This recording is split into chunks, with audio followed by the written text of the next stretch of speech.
Three, two, one, go! ভাই এখানে কি মোবাইল সার্ভিসিং করা হয়? হ্যাঁ ভাই, মোবাইল সার্ভিসিং করা কি সমস্যা? আমার একটা ফোন একটু ঠিক করতে হতো। হ্যাঁ অবশ্যই ঠিক করবো। আচ্ছা, সব ধরনের ফোনে তো সার্ভিসিং হয় না? একেবারে সব ধরনের ফোন সার্ভিসিং আচ্ছা করা। ঠিক আছে, তাহলে আচ্ছা দেখাই। ভাই বসেন। ঠিক।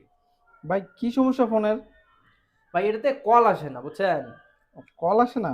জি জি, আচ্ছা দাঁড়ান, তাহলে আমি একটু দেখি, খুলে দেখি কি সমস্যা হয়। ঠিক আছে।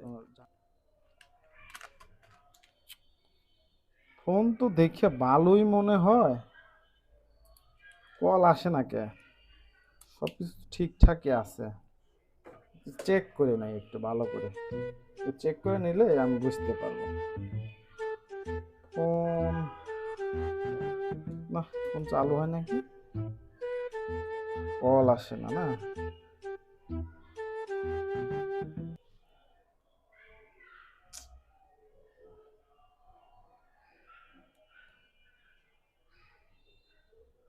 যেহেতু মনে হয় ঠিকঠাকই আছে। ভাই জি বলেন। আপনার ফোনে তো সবকিছু ঠিক আছে। তাহলে তো কল আসে না, এটাই তো সমস্যা। হ্যাঁ, এই যে আমি ফিটিং করলাম, দেখে মনে হবে কল আসবে এখন।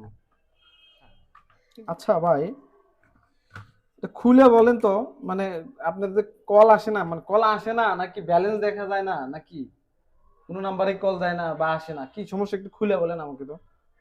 সে তো দেখে ভালোই মনে হয়, ভালোই তো, সব ঠিকই আছে, এটা খুলে বলেন ভাই। A few moments ইয়াতে later. ভাই আসলে হয়েছে কি, কল মানে আসে, কলটা তা না, অন্য নাম্বার থেকে কল আসে, কিন্তু আমার গার্লফ্রেন্ডের কল আসে। গার্লফ্রেন্ডের কল আসে না? ভাই একটা নাম্বার থেকে কল আসে না? হ্যাঁ, শুধু ওই গার্লফ্রেন্ডের নাম্বার থেকে কল আসে না। গার্লফ্রেন্ডের নাম্বার থেকে কল আসে না, সেটা গার্লফ্রেন্ডের বাসায় যাবেন, তার বাপের সাথে মায়ের সাথে যোগাযোগ করবেন, তার সাথে যোগাযোগ করবেন। এটা কি মেকার সমাধান দিতে পারে আপনাকে? এটা তো আপনার ফোন সব ঠিক আছে, ফোন থেকে যে পাগল ছাগল আসে, ধরেন ফোন নিয়ে যান আপনি, খালি সময় লস করে দিল। তাহলে চলে যাবো।